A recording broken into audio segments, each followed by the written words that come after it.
AB news पहलको अर्को एउटा विशेष श्रृङ्खलामा स्वागत छ आदरणीय दर्शकवृन्द। म सुशील पाण्डे। पटक पटक आफ्नै छात्रहरूलाई यौन दुर्व्यवहार गर्दै आएका र पटक पटक उन्मुक्ति पाउँदै आएका मोरङको लेटाङ स्थित शिक्षा विकास माध्यमिक विद्यालयका शिक्षक मनोज प्रसाद पौडेलले गत शुक्रबार 4 चैत्रमा आफ्नै एक छात्राको घरमा गएर यौन दुर्व्यवहार गरिसकेपछि उनलाई कारबाही गर्नुपर्छ भन्दै खबरदारी भयो र त्यस पछाडि जुन अर्को दुखान्त घटना घट्यो त्यसले नेपाली समाजमा एकातर्फ कसरी अराजकता बढ्दै गइरहेको छ भन्ने दृष्टान्त देखिन्छ भने अर्कोतर्फ प्रहरी प्रशासन सरकार र जनप्रतिनिधिहरूतिर नेपाली जनताको विश्वास कसरी गुम्दै गइरहेको छ भन्ने खालको अर्को एउटा दृष्टान्त र पछिल्लो पुनर्पुष्टि भएको छ आदरणीय दर्शकवृन्द। एमपी सरको नामले परिचित मनोज प्रसाद पौडेलले यस अगाडि पनि आफ्नै विद्यालयका छात्राहरूलाई यौन दुर्व्यवहार गर्ने गरेको तथ्य त्यही विद्यालय मार्फत अहिले सार्वजनिक भएको छ। फौजदारी अभियोगको यति निकृष्ट अपराध गर्दा पनि उनलाई माफी दिने र उन्मुक्ति दिने को हुन् एक छानबिन गर्नुपर्छ र प्रहरी प्रशासन मार्फत अथवा अदालत मार्फत न्याय सम्पादनका निमित्त सहयोग गर्नुपर्ने खबरदारी गर्नुपर्ने स्थितिमा त्यहाँ जुन खालको घटना भएको छ र एक प्रहरी जवानको मृत्यु भएको छ, यो अपराधमा संलग्नहरूलाई पनि उन्मुक्ति दिनु हुँदैन। नेपाली समाजमा यौन दुर्व्यवहारको घटनालाई जसरी सामान्य ढङ्गबाट लिँदै स्थानीय तवरबाटै मिले मतोमा उन्मुक्ति दिने जुन खालका घटनाहरू पछिल्लो समय सार्वजनिक भइरहेका छन्, यसले नेपाली समाजले फौजदारी अभियोगलाई कुन दृष्टिकोणबाट हेर्दो रहेछ भन्ने कुराको पछिल्लो दृष्टान्त पनि लेटाङको यो घटनाले पुनर्पुष्टि गरेको छ आदरणीय दर्शकवृन्द। यतिखेर लेटाङवासीमा एक खालको त्रास फैलिरहेको छ। आखिर त्यहाँ के भएको थियो, वास्तविकता के हो भन्ने सम्बन्धमा पनि अनेक खालका भ्रम र अनेक खालका हल्लाहरू फैलिरहेका छन्। हामी अहिले त्यहाँ के भइरहेको छ, त्यहाँका स्थानीयवासीहरूको मनोदशा के छ, वास्तवमा त्यहाँ के भएको थियो र अहिलेको परिस्थिति के छ भन्ने विषयमा बुझ्नका निमित्त यतिखेर मोरङको लेटाङका स्थानीयवासी अवतार राई हाम्रो प्रत्यक्ष सम्पर्कमा हुनुहुन्छ। हजुर अवतारजी, हामी यसै गरी मोरङ लेटाङका अर्कै स्थानीयवासी गणेश घिमिरे हाम्रो प्रत्यक्ष सम्पर्कमा आउनुभएको छ। हजुर गणेशजी,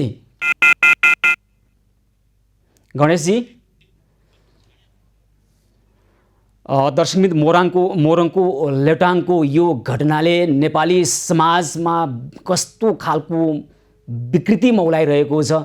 शिक्षालय विद्यालयहरूभित्र जहाँ विद्यार्थीको भविष्य उज्जवल बनाउनका निमित्त शिक्षकहरूले दिशानिर्देश गर्नुपर्ने हो, मार्गनिर्देश गर्नुपर्ने हो। सामाजिक शिक्षा र नैतिक शिक्षा पढाउने शिक्षकहरूबाटै यस्ता खालका गतिविधिहरू जुन पछिल्लो समय सार्वजनिक भइरहेको छ, विद्यालयमा छात्राहरू विद्यार्थीहरू नै सुरक्षित नरहेका घटनाहरू बाहिर सार्वजनिक भइरहेको छ, यसले नेपाली समाज कतातर्फ गइरहेको छ भन्ने कुरालाई सङ्केत गरिरहेको छ। र स्थानीयवासीले पटक पटक यौन दुर्व्यवहार गर्दा पनि उन्मुक्ति पाउँदै आइरहेका शिक्षकलाई यसपटक पनि उन्मुक्ति दिन लाग्यो, प्रहरीले पक्राउ गरे जस्तो नाटक गरेर फेरि उन्मुक्ति दिन लाग्यो भनेर अभिभावकहरूले विरोध गरिरहेका थिए र त्यो विरोधले जुन खालको हिंसात्मक मोड लियो र त्यो हिंसामा 27 जना प्रहरी र 7 जना स्थानीय घाइते भएका छन् र 1 जना प्रहरी जवान उर्मिला श्रेष्ठको मृत्यु भएको छ। यो खालको दुखान्त घटनामा रूपान्तरण भएको छ।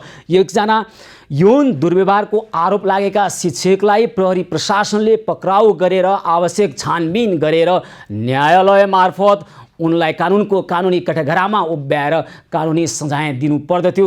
जब भिड नै सजाय दिनका निमित्त जब समाज नै अथवा जब भिड नै दण्ड दिनका निमित्त अग्रसर भयो, त्यसले जुन खालको एउटा परिस्थिति सिर्जना गर्यो, यसले निकै दुखान्त परिस्थिति सिर्जना गरेको छ। र अहिलेको अवस्था के छ, मोरङ लेटाङवासीहरू के भनिरहेका छन्, यो घटनाको भित्री रहस्य के हो, आखिर त्यहाँ के भएको थियो। 3 पटक 2073 साल यता 3 पटक मनोज प्रसाद पौडेल यी शिक्षकले यौन दुर्व्यवहार गरेका घटनाहरू विद्यालय प्रशासनलाई थाहा हुँदाहुँदै पनि उनलाई किन उन्मुक्ति दिइयो र पटक पटक उन्मुक्ति दिइसकेपछि यतिखेर पनि उन्मुक्ति दिने हो कि भन्ने खालको खबरदारी जायज हुँदाहुँदै पनि जसरी यो घटनाले हिंसात्मक मोड लिएको छ, अर्को एउटा अपराधमाथि अर्को थप अपराध थपिएको छ, यस विषयमा कुराकानी गर्नका निमित्त हामी त्यहाँका स्थानीयवासीहरूको मनोदशा, त्यहाँको वास्तविकता के थियो भन्ने विषयमा कुराकानी गर्ने प्रयास गरिरहेका छौँ। यतिखेर हामीसँग स्थानीयवासी मोरङ लेटाङका स्थानीयवासी गणेश घिमिरे प्रत्यक्ष सम्पर्कमा हुनुहुन्छ। हजुर गणेशजी। हेलो। हजुर गणेशजी, मलाई सुनिरहनु भएको छ यहाँले? हजुर, म अवतार रहे हो।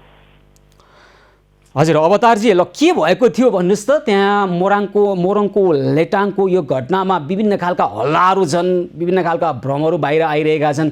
तपाईँ त्यहाँको स्थानीय हुनुहुन्छ, घटनालाई नजिकबाट हेर्नुभएको छ, वास्तवमा के भएको थियो?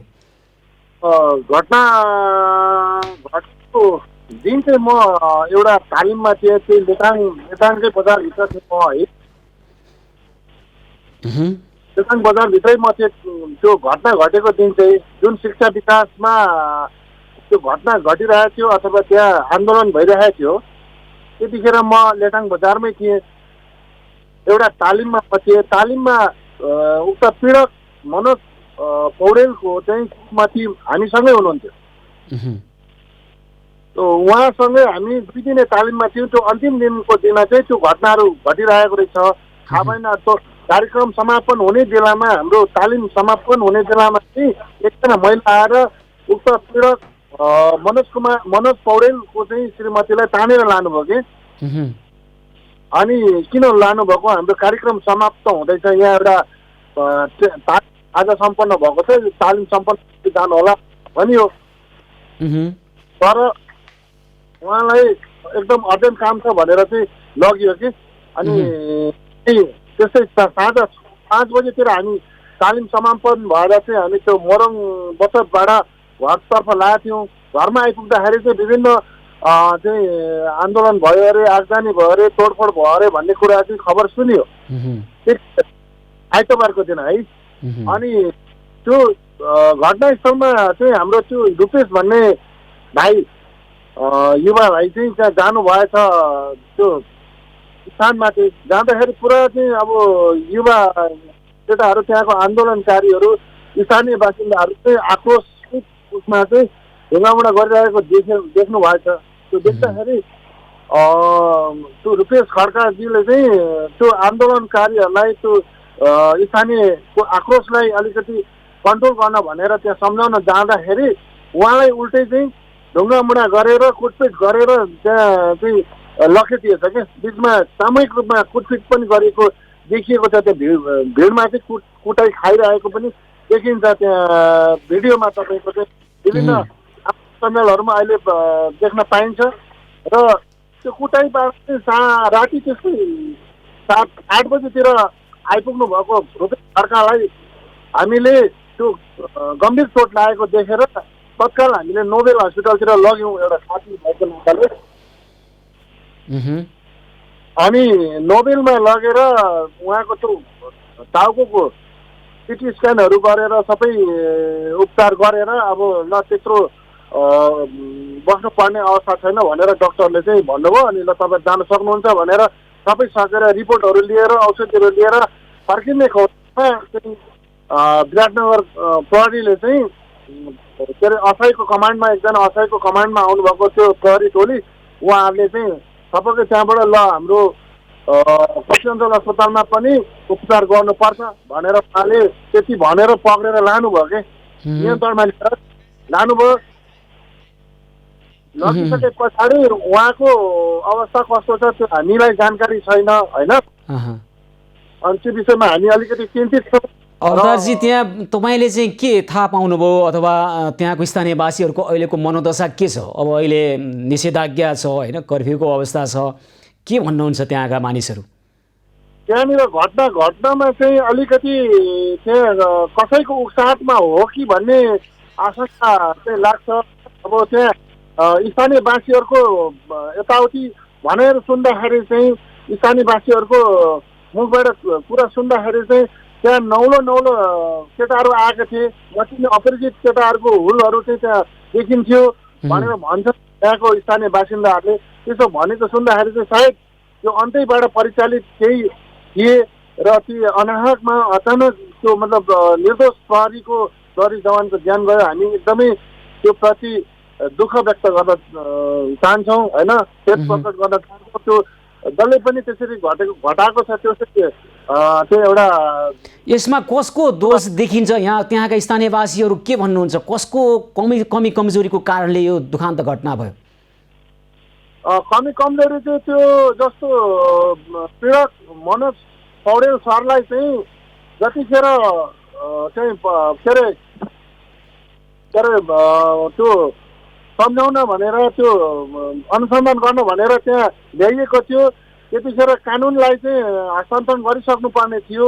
त्यो ढिलो विलम्ब भयो। त्यहाँ चाहिँ अलिकति राखिरहन स्थानीय स्तरमै मिलाउने प्रयास गर्यो। त्यसो गर्नाले अलिकति घटना घट्न गयो, नत्र भने स्थानीयवासीहरूले त्यति धेरै कसले त्यसो गरे? त्यहाँ फेरि मिलाउने प्रयास, मिलापत्र गराउने प्रयास कसले गरे?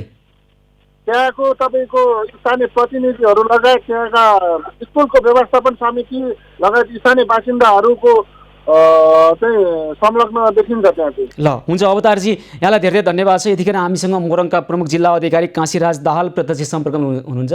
हजुर दाहालजी। हजुर हजुर नमस्कार। नमस्कार हजुर। ल अब अहिले भर्खर हामी त्यहाँका स्थानीयहरूसँग पनि कुराकानी गर्दै थियौँ होइन, यो घटना, यो मोरङको लेटाङको घटना एकदम दुखान्त घटना। एकजना यौन दुर्व्यवहार गरेको भनेर आरोप लागेका शिक्षकलाई पक्राउ गर्न गएका प्रहरीमाथि जसरी आक्रमण भएको छ होइन, के कारणले यो घटना हुन सक्यो? यहाँहरूले अहिलेसम्म के थाहा पाउनुभयो भन्नुहोस् त। यो चाहिँ यस्तो छ, यो चैत 4 गते फागुको दिन एकजना शिक्षकले यो फागु खेल्ने क्रममा छात्रलाई दुर्व्यवहार गरेको भन्ने विषय रहेछ। अनि 6 गते स्कुल खोलिसकेपछि 11-12 बजेको समयमा मैले थाहा पाए अनुसार 11-12 बजेको समयमा त्यो छात्राले चाहिँ प्रहरीलाई चाहिँ यस्तो भयो भन्ने खालको चाहिँ जानकारी गराइसकेपछि अब त्यो सामान्य छलफल भएको विषय बुझ्न आइयो है, बुझियो होइन। अब त्यसमा चाहिँ अब यो त्यो शिक्षकको चाहिँ विगतको पनि अलिकति चाहिँ यो आचरण व्यवहार त्यति राम्रो नभएको भन्ने खालको चाहिँ त्यो कुराहरू पनि खुल्न आयो र त्यो अब त्यो विषयमा चाहिँ त्यहाँ प्रहरीले के भएको हो त भनेर शिक्षकले इन्कार गरेको विषय आएछ र त्यसपछि व्यवस्थापन समिति सबै बसेर के हो त भन्ने खालको कुरा छलफल हुँदै त्यही अब त्यसपछि 1-2 बजेको हाराहारीमा त्यहाँ चाहिँ अब त्यो शिक्षकले इन्कार गर्ने अनि त्यसपछि त्यो छात्रले चाहिँ अब यस्तो विषय हो भनेपछि त्यस विषयमा छलफल भइरहेको चाहिँ बुझ्यो र त्यही क्रममा चाहिँ अब शिक्षकलाई अब चाहिँ कुटपिट गर्ने, त्यो शिक्षकलाई दुर्व्यवहार गर्ने विषयहरू चाहिँ भइसकेपछि अब कानुनी कारबाहीको लागि बुझाउनुपर्छ भन्ने खालको कुरा चलेछ र त्यसका लागि नजिकको प्रहरी युनिटलाई चाहिँ खबर भयो र खबर भइसकेपछि प्रहरी त्यहाँ पुगिसकेपछि अब यो प्रहरीले पनि कस्तो छ भन्दाखेरि अब त्यहाँ पुगिसकेपछि छलफल गरेको विषय भन्दा पनि अब त्यहाँ कारबाहीको लागि लाने भन्ने खालको भएपछि त्यहाँ अभिभावक विद्यार्थी सबैले अब चाहिँ होइन यो त हामी यी कारबाही गर्छौँ अथवा चाहिँ अब विभिन्न चाहिँ भनौँ न अब कुटपिट गर्ने, त्यसपछि अब कालो मोसो गर्ने, जुत्ताको माला लाउने भन्ने खालका त्यस्ता गतिविधिको हिसाबले चाहिँ अब कानुन हातमा लिने काम त कसैलाई गर्न दिँदैन प्रहरीले होइन, अब एउटा कानुनी कारबाहीको हिसाबको अगाडि बढाउने हो र त्यहाँ अभिभावक विद्यार्थीहरूको चाहिँ अब ठुलै सङ्ख्यामा चाहिँ जुन थियो त्यो ठुलो सङ्ख्याको भिडले चाहिँ रोक्यो र त्यसमा चाहिँ ढुङ्गामुढा गर्ने प्रयासहरू भयो। भिडमा को थिए? यहाँहरूले के पत्ता लगाउनु भयो यो भिडमा को थिए? त्यहाँका स्थानीयवासी अभिभावकहरू त पटक दुर्व्यवहार गर्दै उन्मुक्ति पाएको, यो पटक पनि उन्मुक्ति दिन लागेको हो कि भन्ने आशंकामा खबरदारी गरेको, नाराबाजी गरेको र साँझ पर्दै गएपछि उहाँहरू आफ्नो घर गएको भन्ने छ। पछिल्लो समय चाहिँ को आए यो भिडमा जसले हिंसात्मक मोड दियो यो घटनालाई? घटनास्थलमा म पनि पुगेँ भोलिपल्टै होइन। घटनास्थलमा पुगिसकेपछि त्यहाँ सबै कुराहरू अब वडा अध्यक्षसँग पनि सामान्य कुराहरू भयो। त्यो चाहिँ अब सुरुमा त अब त्यहाँ विद्यार्थी अभिभावकहरू मात्रै थिए होइन। हजुर। पछि चाहिँ अब त्यो त्यहाँ चाहिँ शिक्षक उमेर सहितको चाहिँ टोलीलाई चाहिँ विद्यार्थी अभिभावकहरूले चाहिँ बाहिर जान नदिएपछि ढुङ्गामुढाको प्रयास चाहिँ गरे। ढुङ्गामुढा पछि अब त्यहाँ तोडफोड, त्यसपछि अब आगजनीको प्रयासहरू पनि भयो र अब कानुनी कारबाहीको लागि प्रहरीले अब त्यहाँ यस्तो छ, विद्यार्थी अभिभावकहरूलाई चाहिँ अब त्यस्तो क्याजुअलिटी हुने अवस्थाहरू देखिएको थियो। अब प्रहरीले अब त्यो बल प्रयोग गर्ने भन्दाखेरि पनि अब सुरक्षित हिसाबमा लैजाने प्रयास जुन गर्यो त्यो असफल भइसकेपछि अनि त्यसपछि जिल्लामा त्यो विषयमा चाहिँ जानकारी प्राप्त, हामीले 4 बजेतिर त्यो विषयहरू थाहा पाएका थियौँ र थप सुरक्षाकर्मीहरू गइरहेको अवस्थामा अब त्यहाँ चाहिँ अब अँध्यारो पनि हुन थाल्यो र चाहिँ साँझमा मैले सुने अनुसार चाहिँ साँझमा चाहिँ अब बाहिरबाट विभिन्न व्यक्तिहरू आयो भन्ने खालको कुराहरू भएको छ। अब त्यसमा चाहिँ अब प्रहरीले सूक्ष्म रूपमा अनुसन्धानहरू त गरिरहेछ होइन। एकैछिन काशीराजजी 12 बजेतिर सर्वप्रथम प्रहरीहरू पुगिसकेपछि र त्यहाँ जुन छलफल भइराखेको थियो बाहिर चाहिँ एउटा के सन्देश गइरहेको रहेछ भने हिजो पटक 73 यता केही सम्बन्धित ती निज मनोज प्रसाद पौडेललाई 3वटा यस्तै प्रकृतिको घटनामा फाइल खडा गरेर उन्मुक्ति दिएको र अहिले पनि उन्मुक्ति दिँदैछ। त्यहाँ स्थानीय प्रशासन, त्यहाँ अब जनप्रतिनिधिहरू, विद्यालय प्रशासन मिलेर भन्ने खालको सन्देश बाहिर गइरहँदाखेरि यो खालको आक्रोश बाहिर बढ्दै गएको परिस्थिति भनेर हामीलाई अहिले भर्खरै त्यहाँबाट एकजना स्थानीयवासीले हामीलाई भनिरहनु भएको छ। त्यो क्षेत्रमा केही अगाडि त्यो घटना घट्नुभन्दा केही समय अगाडि पनि त्यस्ता घटनाहरू चाहिँ अब वास्तवमा 2 जना 18 महिनाको बच्चाको चाहिँ बलात्कारपछि हत्या भएको, त्यसपछि विद्यालयको चाहिँ एकजना 12 वर्षको बच्चीलाई पनि त्यस्तै खालको घटना हुन्छ। अब निश्चय नै त्यहाँका चाहिँ पब्लिकहरू यो विषयलाई चाहिँ अब चरणबद्ध घटनाको विषयमा आक्रोशित त छँदै थिए, तर यद्यपि मलाई लाग्छ त्यो चाहिँ 2 बजेतिरको चाहिँ अब इन्फर्मेसन प्रहरीलाई आएको थियो र प्रहरीले चाहिँ कानुनी कारबाहीको लागि चाहिँ लिएर जान खोज्दाखेरि चाहिँ भएको घटना हो यो।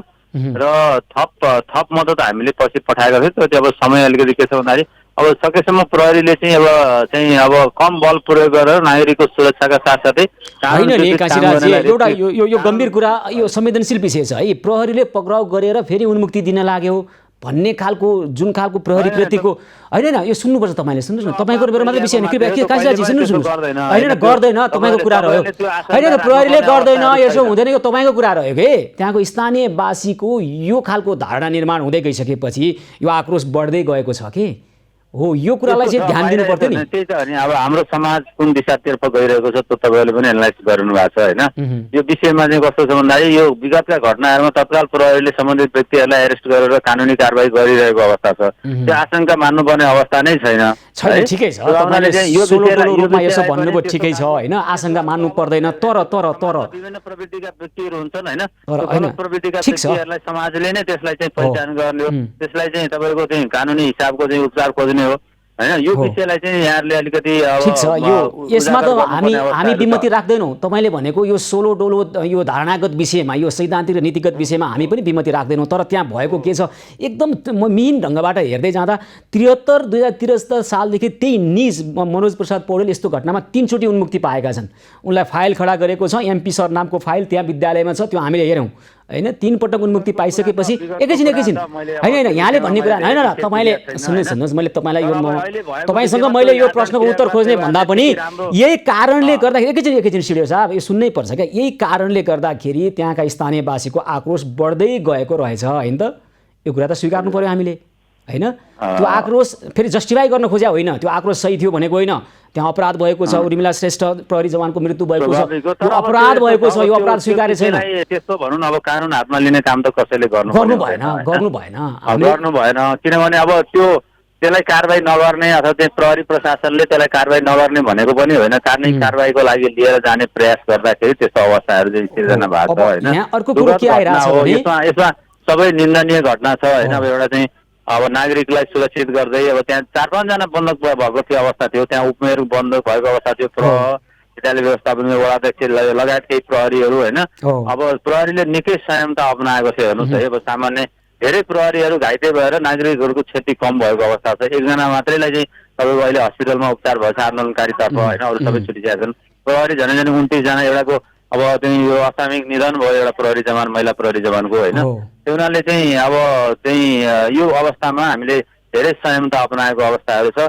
यद्यपि मलाई लाग्छ यो दुःखद घटना हुनु हुँदैन। यस्ता प्रकृतिका घटनाहरूलाई चाहिँ अब एउटा किसिमको चाहिँ के छ भन्दाखेरि यो विगतमा भएका विषयहरूलाई चाहिँ जोडेर ल्याउनु पनि हुँदैन जस्तो लाग्छ। त्यो शिक्षकले विगतमा भएको जसले यो विषयमा चाहिँ विगतमा चाहिँ अब उसलाई फेरि चाहिँ अब तपाईँले कुरा विभिन्न बुझिदिनु भएन खालको- कि बुझ्न चाहनु भएन काशीराजजीलाई भनेको हामीले यो घटनाबाट शिक्षा लिनुपर्छ भनेको मैले यो घटनालाई हामीले उल्ट्याउन सक्दैनौँ मृतकहरूलाई जिउँदो बनाउन सक्दैनौँ यो घटनालाई हिजो के भएको थियो मैले थाहा छैन भन्ने होइन तपाईँ म हामी सबैले थाहा पाउनुपर्छ यस्ता घटना समाजमा यस्ता घटना घटिसकेपछि त्यसको जरो कहाँसम्म थियो त्यसले केसम्म परिणाम दिन सक्छ भनेर हामीले आङ्कलन गर्नुपर्छ सर हामीले यो विषयमा हामीले आङ्कलन अनुसन्धान गर्नुपर्छ गरिरहेका सुन्नुहोस् न छौँ। हामीले आङ्कलन गर्नुपर्छ अब यहाँ प्रहरी चाहिँ जुन ढङ्गबाट पहिलो चरणमा गयो 2 जना प्रहरी त्यसपछि अनि जुन खालको समस्या आइरहेको थियो त्यसमा राम्रोसँग प्रहरीको संवेदनशीलता देखिएन भन्ने खालको पनि कुरा हुने गरेको छ नि के भएको यस्तो छ होइन त्यो होइन त्यो के विषय भन्दाखेरि 4 बजे हामीले इन्फर्मेसन पायो त्यसपछि हामीले सुरक्षाकर्मीहरूको चाहिँ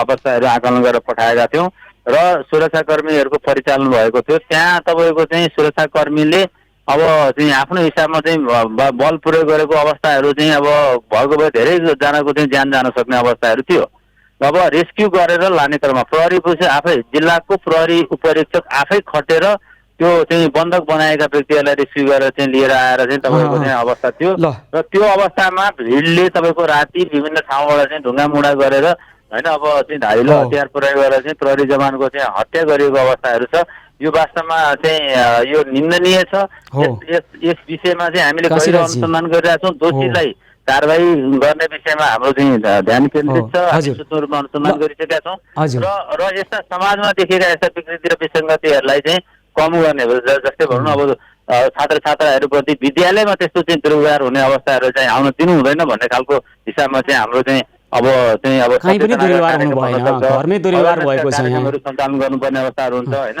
ल सरस्वती हेर्दा सिडिओ साहब यो घटनालाई है त कार्यक्रमको अन्त्यमा छौँ समय छोटो छ यो घटनाले दुईटा कुरा एउटा नेपाली समाज कसरी अराजक बन्दै गइरहेको छ भिड आफै दण्ड दिन खोजिरहेको छ यसमा हो यसमा प्रहरी प्रशासनको स्थानीय प्रशासन अथवा खबरदारी गर्न सकिन्थ्यो निगरानी गर्न सकिन्थ्यो यहाँ भिडले दण्ड दिन खोजेको छ भिडले अपराध गरेको छ यो निन्दनीय मात्रै होइन यो कानुनी कठघरामा उभ्याउनुपर्छ अपराधीहरूलाई एउटा कुरा त्योभन्दा अगाडि हामीले मनन गर्नुपर्ने विषय त्योभन्दा अगाडि हामीले मनन गर्नुपर्ने विषय नेपाली जनतामा स्थानीय प्रशासन प्रहरी प्रशासन जनप्रतिनिधिप्रति अथवा विद्यालय जस्ता यस्ता सामाजिक संस्थाहरूप्रतिको बढ्दो अविश्वास यो पुष्टि भएको छ यसलाई नजरअन्दाज नगरौँ है यति धेरै अविश्वास बढिरहेको छ कि हामीले विश्वास आर्जन गर्नुपर्छ जनताको अब यसमा त हामी सबै मिलेर नै यस्ता विकृति विसङ्गतिहरूलाई अन्त्य गर्ने त्यही भनिरहेका छौँ हामी कानुनी कारबाहीको हिसाबमा सुनिश्चित गर्ने र कानुनले कारबाही गर्छ भन्ने विश्वास पनि दिलाउनु पर्ने अवस्थाहरू छ यो कुराहरू समाजमा चाहिँ हामीले सम्प्रेषित गर्न आवश्यक छ होइन विषयमा तपाईँलाई पनि विशेष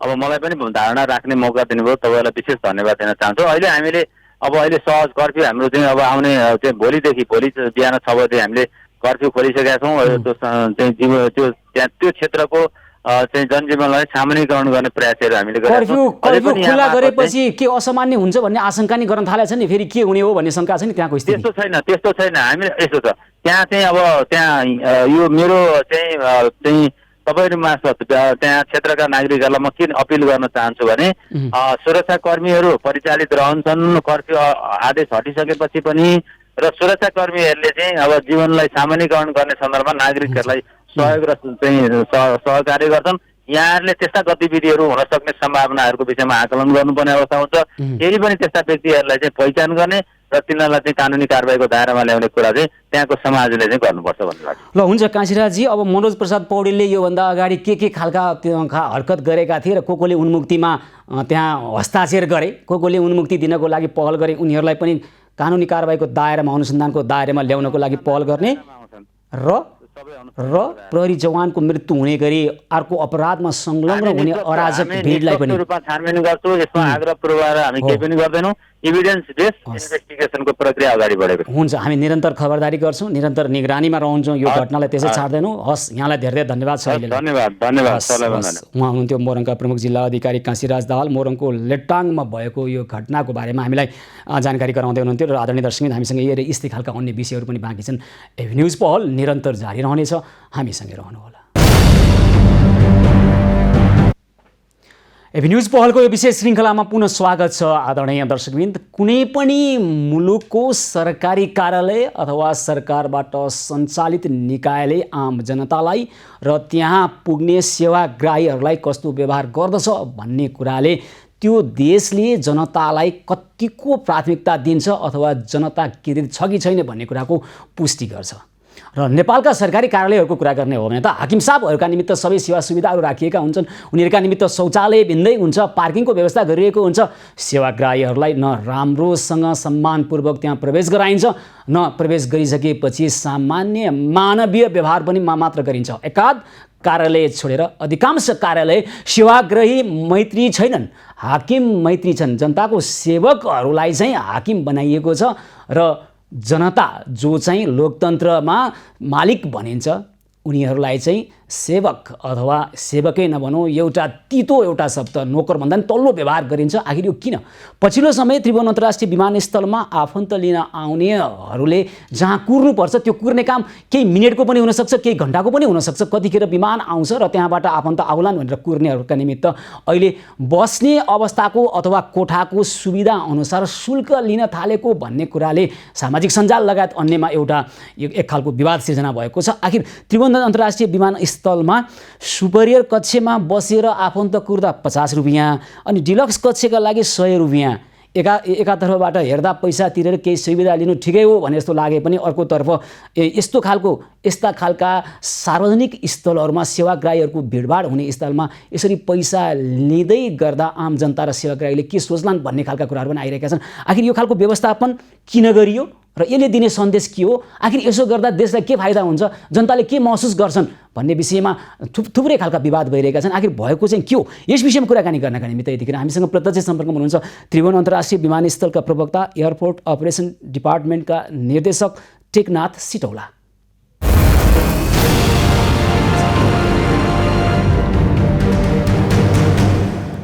हजुर सिटौलाजी, अब अहिले यो त्रिभुवन अन्तर्राष्ट्रिय विमानस्थलमा आफन्त लिन आउने आगमन कक्षमा बसे बापत जसरी शुल्क लिन थाल्यो ठुलो विवादको विषय बन्यो नि, किन?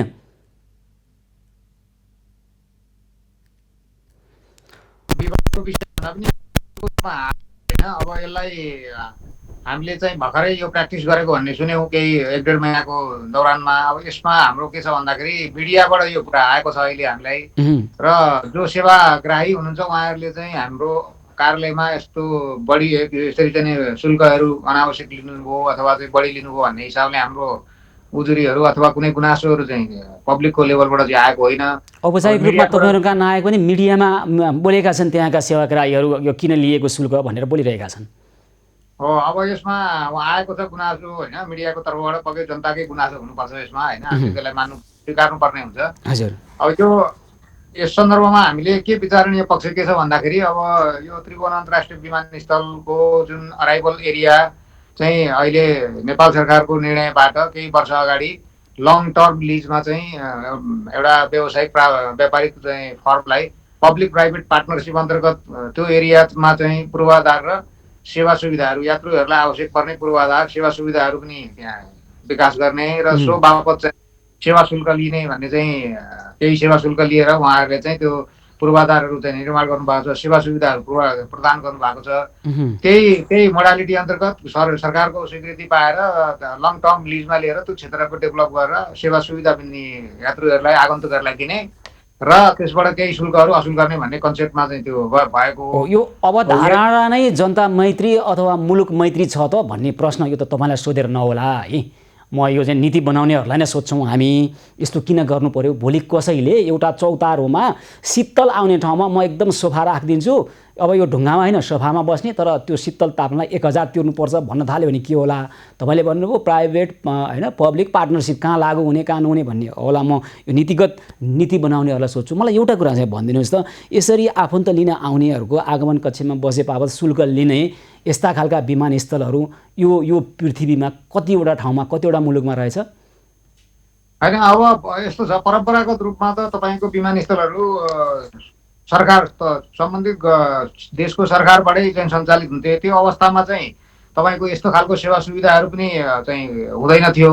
अलिक भनौँ स्तरोन्नति खालको स्तरीय खालको सेवा सुविधा पनि पाएका थिएनन् जनताहरूले र त्यसमा चाहिँ शुल्कहरू पनि लिइँदैन थियो। तर क्रमिक रूपमा पछिल्लो वर्षहरूमा अब तपाईँहरू पनि अब विदेश जानुभएको होला, अब जो हाम्रो चाहिँ मानिसहरू जानुभएको छ उहाँहरूले देख्नु भएको छ बिस्तारै के भइरहेछ भन्दाखेरि एयरपोर्टहरू पनि बिस्तारै कमर्सियलाइजेसनको कन्सेप्टमा गइरहेछ सरकारले मात्र विमानस्थलमा सेवा सुविधा पूर्वाधारहरू चाहिँ दिएर सम्भव नहुने भयो भन्ने हिसाबले प्राइभेट सेक्टरको पनि होइन इन्भल्भमेन्ट नि त्यहाँ छ, सिटौलाजी, यो विमान चढ्दै त्यसले निशुल्क गर्दाखेरि- गर्नुपर्छ, कसैले माग राखे होइन। एकैछिन सुन्नुहोस् न, यहाँले जनताको यो गुनासो छ, यहाँले सम्बोधन गरिदिनुपर्छ कि रेमिटेन्सबाट अर्थतन्त्र धानिएको छ, अधिकांश श्रमिकहरू फर्किँदै गर्दा पैसा हुनेहरूले त गर्लान् होइन, अनि त्यहाँ पनि पैसा तिर्यो भने चाहिँ एसीमा बस्न पाइने, कुर्सीमा बस्न पाइने, पैसा भएन भने चाहिँ तातो घाममै बस्नुपर्ने, यो खालको विभेदकारी अवस्था कहीँ न्यूनतम सुविधा पहिला सरकारले दिउँ, न्यूनतम सुविधा दिइसकेपछि अतिरिक्त सुविधा लिन पर्यो भने चाहिँ